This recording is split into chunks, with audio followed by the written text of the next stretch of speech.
It's a real pleasure to be here. Been to Vancouver a couple of times over the past 10 years or so. It's always an amazing place to be, I think, just to get away from this mic. And I don't know if you can see this. I can see it from here, but there's actually a new screen down here. So I'd like to congratulate the team here for an amazing piece of agility in the break to get a new screen down here. Well done, guys. It's always helpful to have your slides in front of you. So thank you for the intro. My name's Steve Willmott. I now run the API product for Red Hat. I was previously the CEO of 3Scale. So 3Scale was one of the main API management vendors, independent vendors. Before we joined Red Hat, we had hundreds of customers, which I'll talk about a little bit. And my role, especially now that I'm at Red Hat in the past 18 months, 2 years, obviously still on product and still on a lot of those things. But I can kind of continue what I've been doing at 3Scale, which is, as CEO, you spend a lot of time talking to customers. And I spend about 60% of my time on the road these days, all over the world, talking to Red Hat customers about what they're doing with their infrastructure. And what you saw Samir talk about, these 3 pillars and so on, it just comes out over and over again, that these are kind of the levers that organizations are pulling to make themselves more agile. APIs is one of them, which I'll talk about in depth now. Containers is another one, another part of the organization that changes, and then getting your integration so that it works wherever you need it. It's a pretty incredible, like I've been in IT a long time, so we started 3Scale in 2007 when no one really knew what an API was, but way back in the late 90s doing XML over HTTP, and even before that doing Corba, Corba orb integrations. So when I think back about what we could do then and what we can do now, it's pretty incredible. It really is incredible that you can write a piece of software on your laptop and take the whole environment and just ship it somewhere and have it run somewhere else in a completely way where you can expect that to work. Just amazing changes. But I also think that as IT and software has become so much more critical, what we're also seeing is the burden of these systems functioning reliably is going up and up and up. So much more critical to every business. So that's where a lot of these changes are coming from. So the title is actually about internal IT, but as you'll see, many of the lessons from APIs, probably the first few generations of APIs, where APIs typically were more external facing, which is still what a lot of people do, but many of those apply inside the enterprise as well, and you'll see a blurring of these two things. So as I said, 3Scale was one of the biggest API management vendors, and that's kept growing. We have hundreds of customers across all sorts of different segments, just a few of those up here, which I'll talk about later on.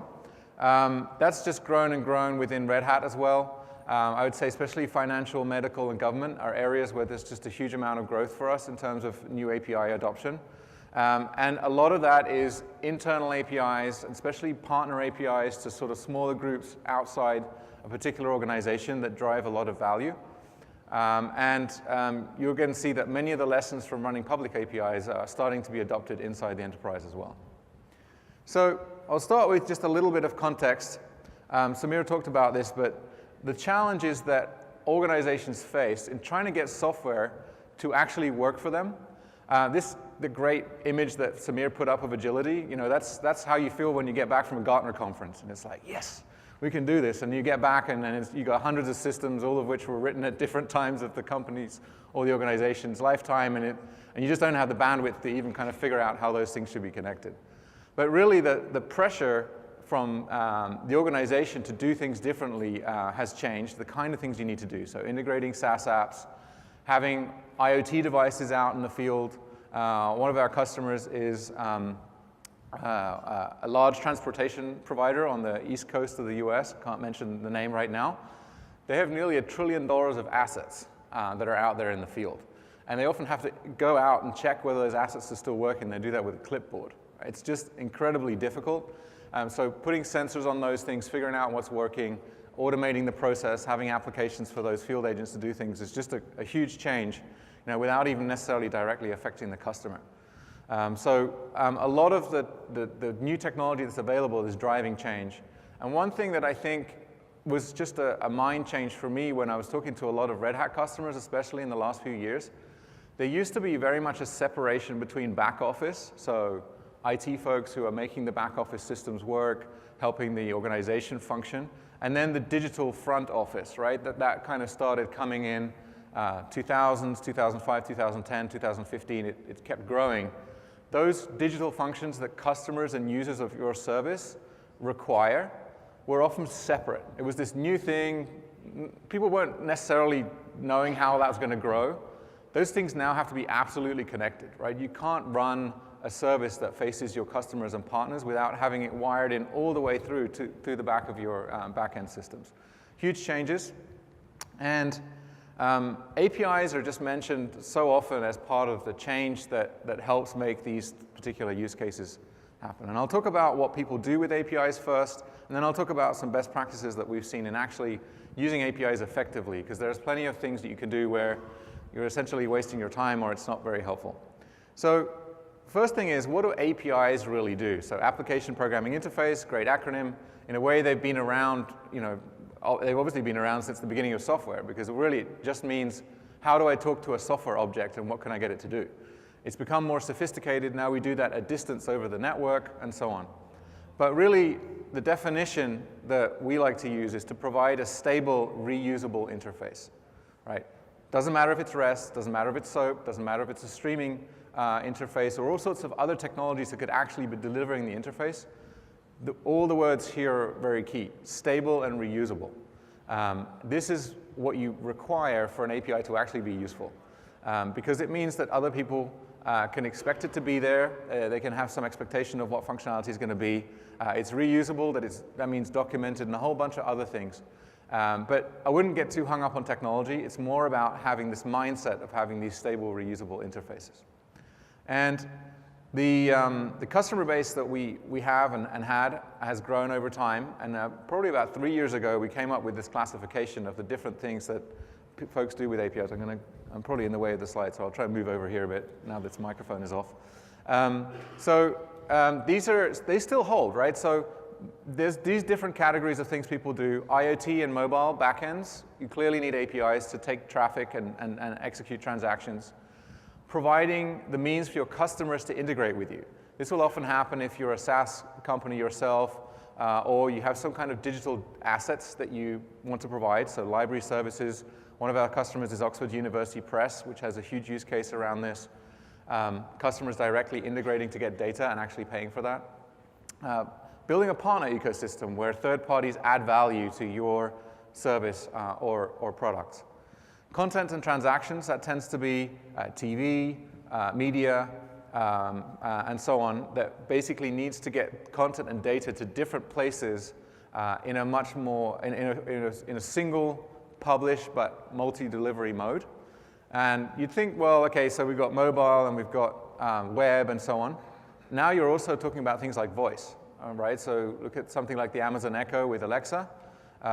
We've got quite a few customers that have very successful Alexa apps out in the field that people are talking to and interacting with the brand in their living room. And so it's a great way to distribute that data and that knowledge via APIs to enable those kind of applications. About 20% of our customers charge for data. So someone like Dow Jones, for example, they obviously monetize the market data that they have across many of their businesses. And so they have subscribers from large to small that will pay fees, annual or monthly, for those types of things.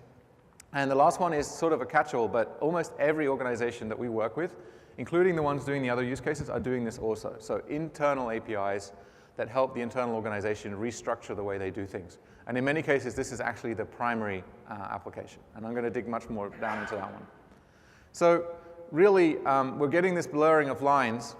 And I'll give you a couple of examples as to how this happens. So Samir already talked about the Schiphol Airport, which is one of our customers. I fly through Schiphol a lot. I try to avoid Munich Airport because that's a MuleSoft airport. So anyway, we like MuleSoft a lot as well. So they're good friends.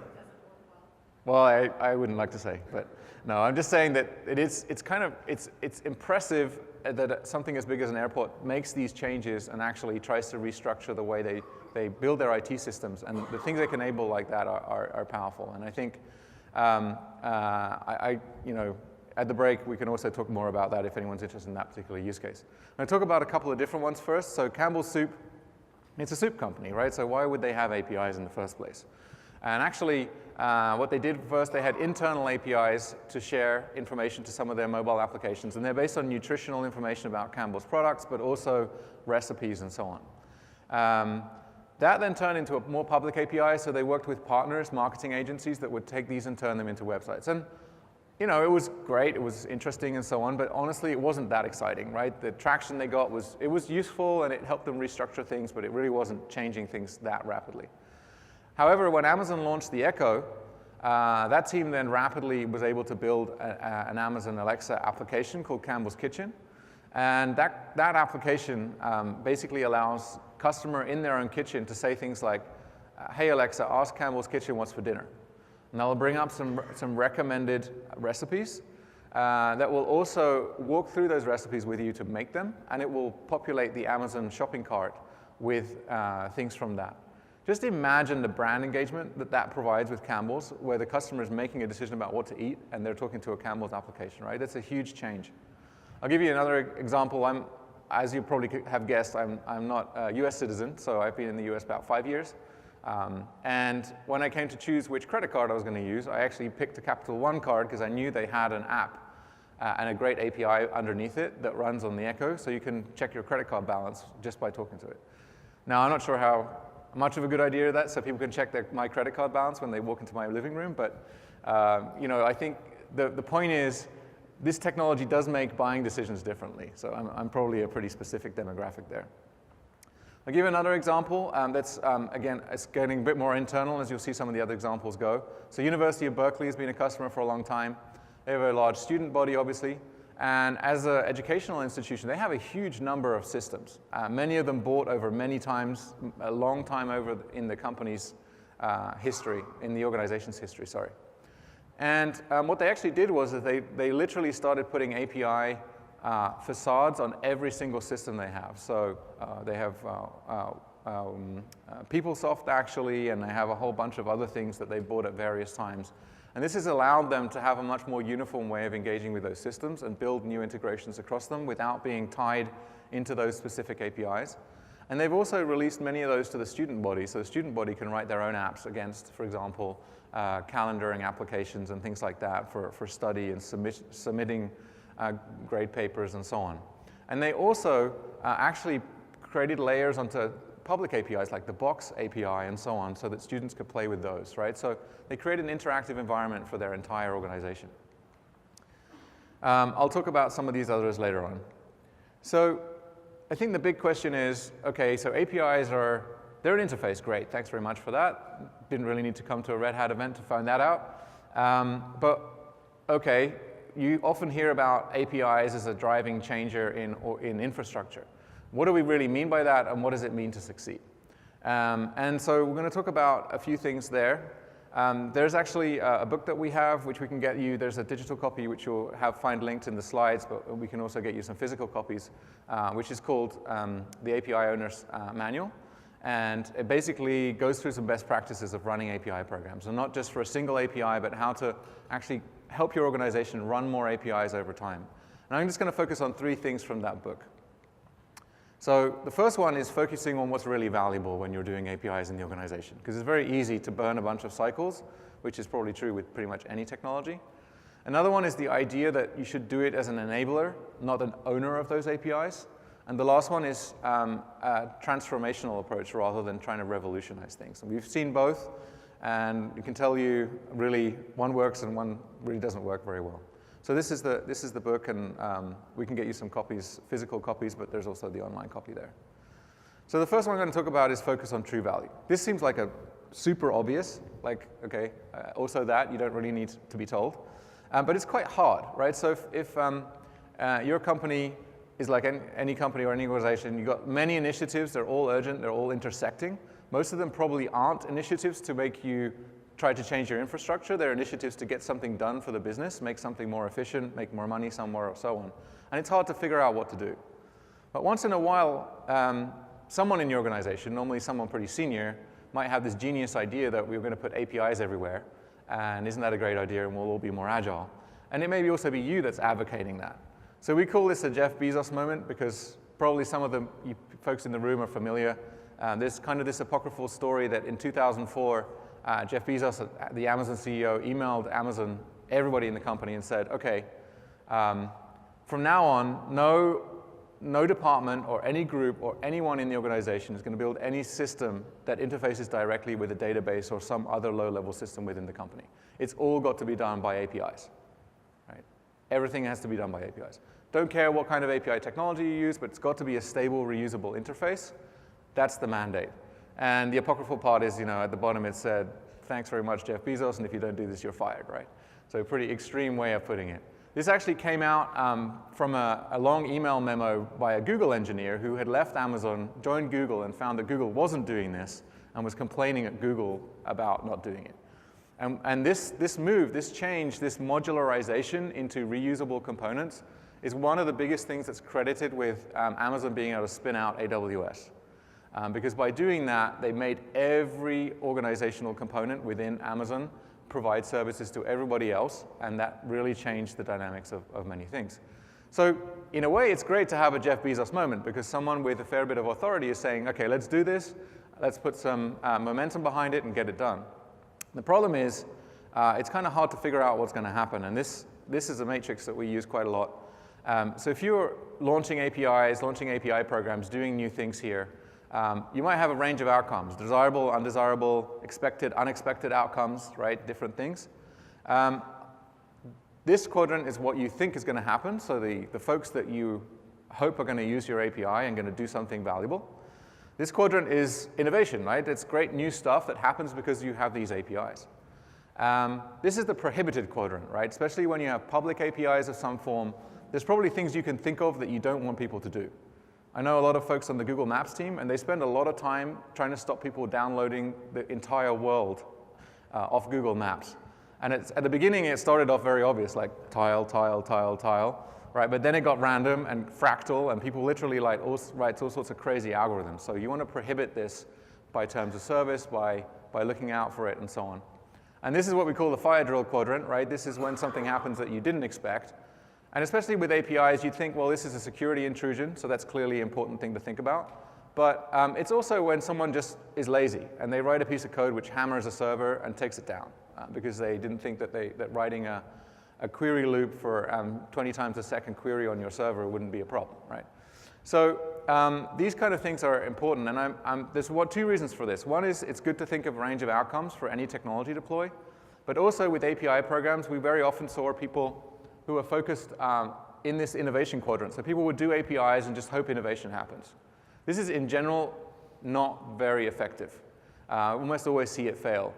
And so you really want to make sure that you've got this design quadrant. You must have some key use cases that you already know are going to be useful for the APIs you're building. Because if you don't have them, frankly, the API design won't be that great. And it's very hard to call it a win if you put it out there and nobody uses it. So I'll give you an example of this. Maps Credit Union in the US, it's a mid-sized credit union, and they had an initiative to make a major platform change, right? So this kind of Jeff Bezos moment. They put APIs into a lot of their systems. They put them out there, and very few people use them. And they made some significant investments, but they just didn't get that traction. And literally over 6 months after the launch, about 3 months in, the team just was like, well, this really hasn't worked, right? And so the folks who'd advocated APIs weren't looking great. And so what they actually did was they went literally to every area of the business and they asked them about their processes. Probably should have done this first, but they went and did this afterwards. And they really revisited all those processes. And they found out that many of the folks in the organization, obviously, they knew they didn't have tech skills, but even the very simple connections that you would need to use these APIs weren't available to them. And the IT resources to make those changes also weren't available, so that contributed to speed. And the IT resources were not happy using something new because they couldn't see the benefit to their end users, right? So having the platform just wasn't that helpful. But in the long run, it made a huge difference because they were literally able to take a lot of paper and people processes and turn them into digital processes a lot more easily than they could have if they didn't have the APIs. And so a lot of people misunderstand this mandate to go build APIs. It's not build new infrastructure. It's change the way you work. So it's doing the things you're already doing that are already on the roadmap for this year and trying to figure out if you could put an API spin onto that and start getting reusable resources out of it, not just something for that specific project. And so you're basically trying to move the puck as you go. So I'll move on to the second lesson. Just want to make sure I check on time as well. And this is really kind of my favorite lesson, actually. So this wasn't obvious to us either when we started working with customers doing APIs. So be an enabler rather than an owner. And most people in this room are familiar with the concept of bimodal IT. It's pretty old right now. It's sort of a Gartner spin on something that's been happening for a long time. But the idea here is that you have sort of two-speed IT. You have sort of the back-end systems which move at a more sedate pace, and you have this kind of innovation lab on the front end which is going faster. So when this first came out, probably quite a few of you are aware, this is kind of the press reaction that it got. Gartner's recipe for disaster. I actually particularly like Gartner's bimodal IT considered harmful, which is a really nice quote. And so there's a lot of negativity towards this idea of having these two different speeds. And that really stemmed from, in our view, a misunderstanding of what they meant. So I think Gartner probably could have put it a bit better. But the notion that a lot of this criticism was focused on was the idea that you were slowing down one of your modes, right? So you're slowing down the infrastructure folks, and you're just investing in this fast-moving stuff, and that just doesn't really work from an innovation perspective, right? You're basically going to end up with an unhappy group of people maintaining the back-end systems and a more happy group of people doing the front end. And we've literally seen organizations where a digital team has gone from 5 people to 150 in 2 years, and the integration team is 50 to 100 people, doesn't get much investment, and those two groups almost don't talk. And it's very toxic, right? Because the folks who are maintaining all these systems just aren't very happy about that. But really, what we think bimodal IT is about, or n-modal IT, because you can do this at multiple levels, is really much more about creating stability between the two.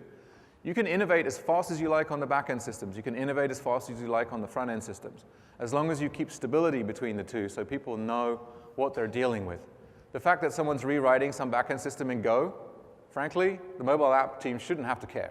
Right? That's really the point. And so the way we think about it is, the worst case scenario is you're writing for every new business application that you're trying to get to your customers, you're writing the whole stack, almost down to the database. This is kind of the notion that folks think of as a platform, right? You actually put all those things together in the back end. You have this purple line, which is the interfaces or the APIs, which is stable. And then you can write your applications on top of that. So you're saving some effort. And that's sort of what people understood with Gartner bimodal IT. The problem is that this thing on the left is pretty static. What you really want to do is enable this. You want to enable different teams on the back end to own different pieces of the infrastructure, each of which has its own API and its own interface, its own set of responsibilities. And that purple line then becomes your negotiated contracts with the rest of the organization. This is huge because it basically means each of those back-end teams has a feeling of ownership for their part, right? And each of the front-end teams has a service provider to help them with the pieces of data that they actually need. And so we like to think not of a platform team, which is often how these discussions start, but actually a platform enablement team. So you're trying to enable the rest of the organization build the company platform or the organizational platform. And that basically means that you're not as in control as you were. So there's certain things you want to do, but certain things you thought you might need to do, but you actually don't anymore. So you're providing more technology guidance. You're imposing stability requirements on those owners of those back-end systems. You're asking them to talk about the life cycle of these systems. How long are they going to last? And even internally, not just to customers, but how long can I expect this schema not to change or be available? Enforce some documentation standards. Security standards is another clear thing that you want to have a hand in enforcing. And really what you're trying to do is ensure stability in the way things are done, not become a gatekeeper. Some organizations have this as an architecture board, so everything has to pass through that. We generally advocate more of an education approach. So you have a team that helps people design the APIs and think about stability and lifecycle and things like that in the organization rather than a set of gatekeepers. But you also want to provide tooling to automate these processes as much as possible. And so you're enabling the organization to build the platform. You're not trying to own the platform, which is, I think, a critical thing, even if it's pretty subtle. And so you want to create this proper environment, and APIs, when we've seen them be successful, the best organizations, they really have as a capability, right? Someone can not only use an API within 2 minutes of thinking that they need it, as in they can get access, they can get a key, they can start building, but anyone can actually launch an API, a new one, and have it available, at least for testing, to a set of folks within the organization also very quickly, right? So they're automated processes for both of these things. And the last one here is treat APIs as products. This was mentioned before. The notion of a product with a life cycle, with a roadmap, with its own ownership, has a huge impact on the psychology of the people that are managing that and the people that are consuming it, right? We have quite a few customers, especially financial. I don't know why this happens in financial services so much, but there's literally APIs out there in the organization that are getting traffic, and the folks have no idea where the traffic's coming from. It's probably from inside the organization. Hopefully it is.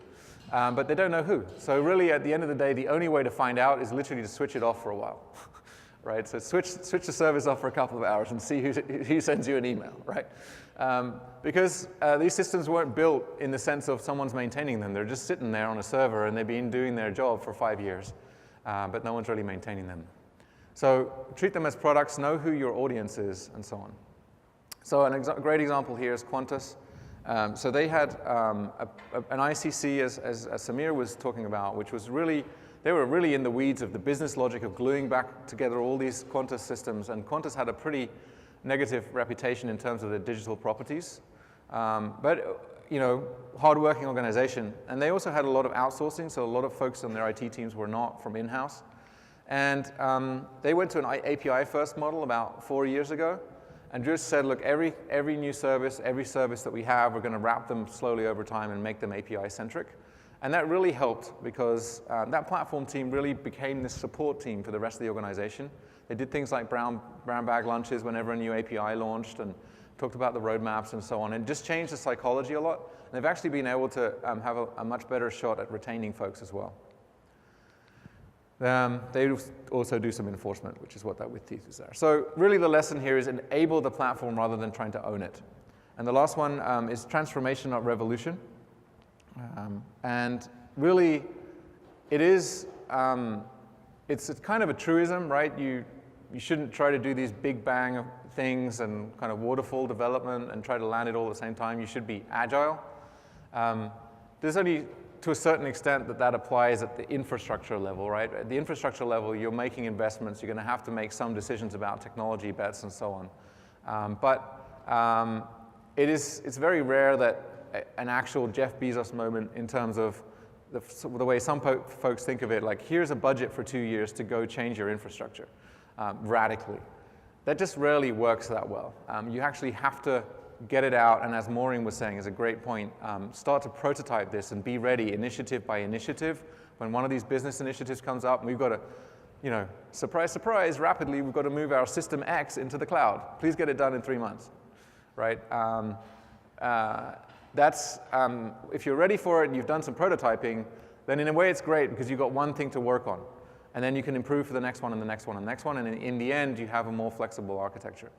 So it's always this short-term dilemma of, you know, the short-term projects versus the long-term investments. And it creates conflict. So we, at 3Scale, when we were running the company, we had a lot of customers that were always asking for us for things.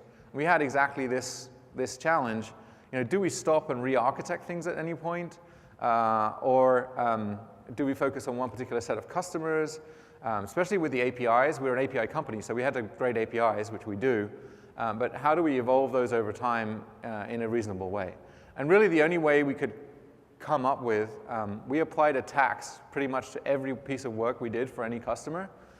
First of all, everything had to be customer-centric, but we taxed, you know, the business teams to say, well, you guys are telling us that this customer is going to spend $2 million with us or whatever, and it's a great account, and we've got to make sure we've got feature A, B, and C so that they actually buy the product. And we're like, fine. But you know, here's what we need. Here's the generic path to reusing it for the rest of the customer base that we need. And so we applied resource tax in terms of how much we were giving to specific features that customers needed that we thought, but that would also benefit the infrastructure over time. So in your organizations, there's a lot of probably established systems. try to avoid saying, hey, in 2018 or 2019, we need to make all these transformations, so here's the budget we need. I would generally suggest looking at the organizational objectives and saying, okay, if we're going to deliver these things, let's try to use 20 or 25% of that budget to make some changes at the infrastructure level, add APIs, add containerization, and so on. That will also make you more efficient the next time the next list comes, and the next list, and the next list, right? But that just tends to be much more effective because you can attach it to something else someone really desperately wants. I'll give you another example of kind of the budget investment side of things, which is Fitbit. So they're not a customer of ours, but we know them really well. So it's a huge infrastructure that they have. So Fitbit is a sports tracker, a public company. They have all sorts of tracking devices. My Fitbit actually ran out of batteries. So all these steps I'm making here are just not counting, which is really upsetting me.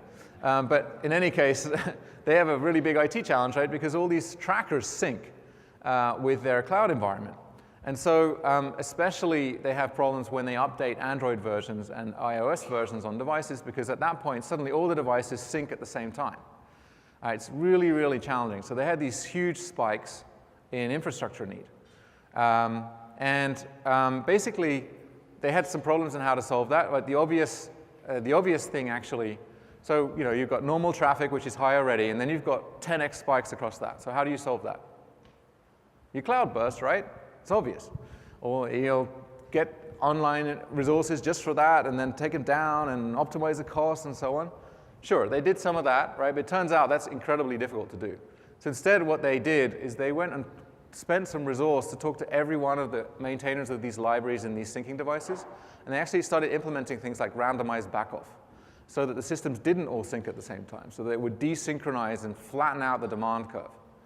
Right? If you're in the infrastructure team, it's probably not the first thing you think of to actually invest in your client teams, to get them to change their behavior.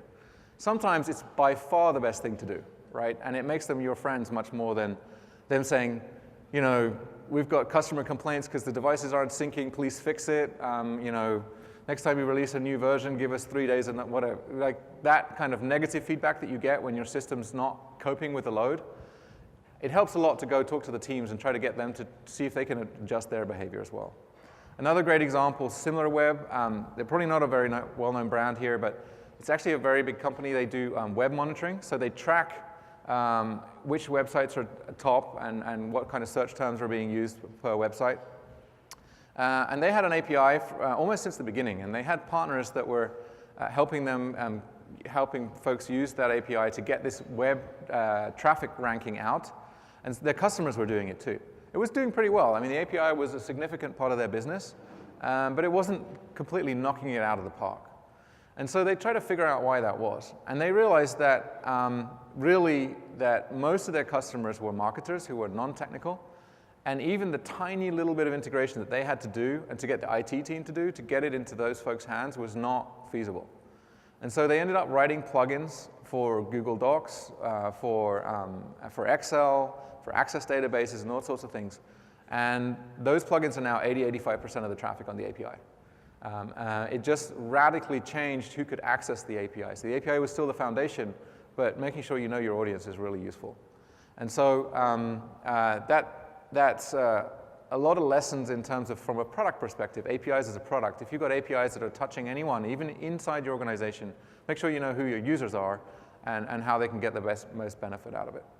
And the example I just gave from Fitbit, they're sort of distributing the budget, if you like. They're taking infrastructure budget and people and moving them around and having them sit with folks for weeks or a couple of months even sometimes to help them change their API usage. Last thing I'll talk about is a bit of a bonus. So what should you measure if you're doing APIs in your company?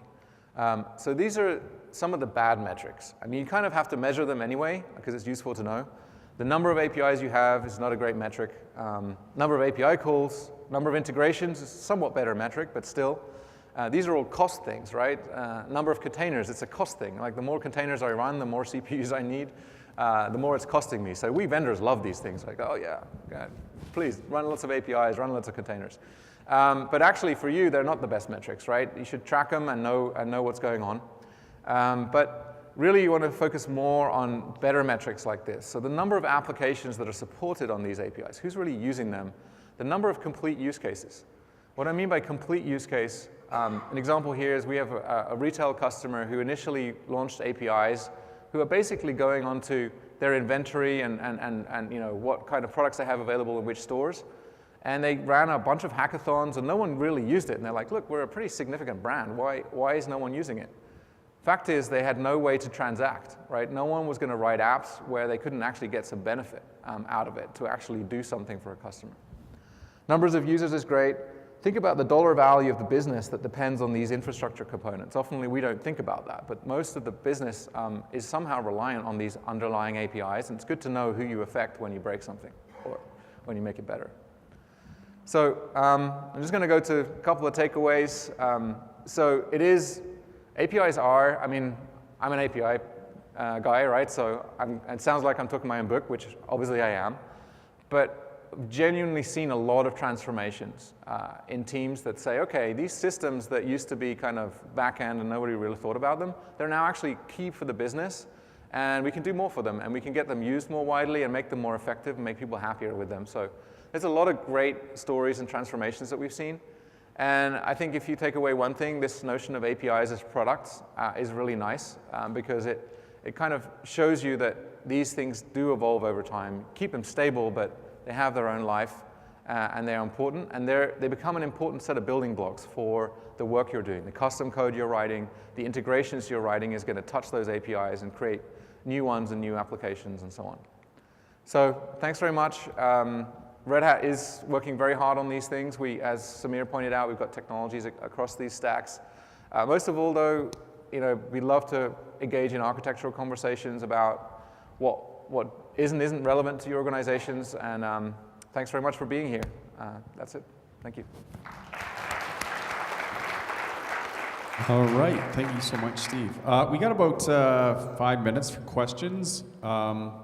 Any questions in the audience for Steve? That was a lot of great material. Any questions at all? Everyone's shell-shocked. We have one question. IoT related? No? API related. I'm after like a universal API catalog that also adds sort of knowledge base capabilities so that all of our developers and users can ask questions, post comment queries, that sort of thing against the API. Yep. Any suggestions? Actually, it's funny you say that, right? So it's one of the #1 things that many organizations, when we start talking to them, are like, yeah, we have a lot of APIs, but we just actually don't even know how many or where they are. Right? It's a really common problem. So I think that's part of the automation of this process. So when you have APIs, having a process for people to follow to actually document them, have them show up automatically in a directory and so on. So 3Scale does have components for that, so the Red Hat API management product. There are some other products that do that as well. And you're totally right that tying in documentation is important, right? So that not just do you have a registry of your APIs, I would say, first of all, you want it automated. So when someone has a new test API, it immediately gets visible in a certain zone. So certain people will have access to test APIs, other people won't. Secondly, that it can go through the life cycle of going to production. And lastly, the documentation around that is there. On the comment side, so on the 3Scale product, there is a forum system. It's relatively basic, so a lot of people use a secondary tool for that, in our case. But we can give you a lot of advice about how to stitch these things together. But it is, I think that life cycle of those, if you think of APIs as products, then that's exactly the way we think of it. It's really important to be able to find the products in the first place and know what you have and take them through their life cycle. And so that's one of the areas actually on our roadmap that's getting a lot of attention as well. Other questions? Any other questions? Oh, we have a question back.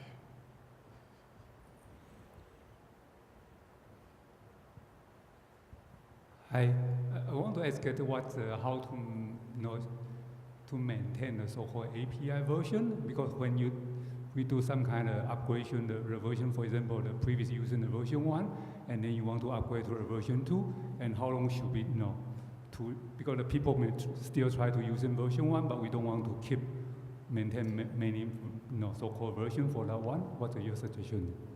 Yeah, so questions, I think just to check I got the question right, so it's about API versioning and how when you transition from one version to another and how you get people to actually move. Yes, great question. So, a lot of people when you say API versioning, people start going into a debate about whether you should be putting version numbers in headers and stuff like that. Yeah, sure. There's a bunch of best practice around that, but that's actually not the hard part, right? The hard part is a bunch of people are using your API and you want to change it. It is tricky. The biggest thing is knowing who the users are in the first place. That's the biggest thing. You've got to be able to communicate with the people that are using the API in a pretty effective way and start to set expectations at a certain point, right? So we, at 3Scale, actually, in 9 years, we only had 2 breaking changes on the API. Every other increment that we did, and there were a lot, were incremental. So often, you don't necessarily have to throw the entire API out to make a change. Now, you may want different versions to be available to people, but definitely this notion of an API as a product, in the UK, I don't know if it's the case here, right? There used to be the saying like, a puppy is not just for Christmas, right? You've got to look after it, right, over time. And you've got to think about the entire life cycle. And it is actually true. So I think thinking of APIs as a product, you should think about deprecation periods and set those expectations up front. So when people sign up for an API, even if it's internal, say, look, our deprecation policy for this is a year, or it's six months, or whatever. And that gives you a lot of levers later on to say, okay, we are now doing a breaking change to version 2. Please move to version 2. You have 6 months. And you think, oh, 6 months sounds ages, right? But honestly, it comes and goes very fast. And you have to do campaigns to get people to move and so on. But the biggest thing is to allow people a reasonable time and also try not to launch APIs that are called production if you're not that committed to them, right? So have a beta program absolutely for the APIs for a few months or 6 months or a year even internally so you can get it right, get some of these use cases really working. But yeah, the migration thing is, no matter how many times you send an email that the thing is switching off tomorrow, someone will still be using it. At some point you'll probably have to shut a few people off. That's human nature, I think, isn't it? Yeah. Is there any other questions? Great questions, by the way. Go to the panel? Yeah, I think if I could ask the panelists to come up, Maureen, Samir, Steve already up there, you don't have far to go. And Christian.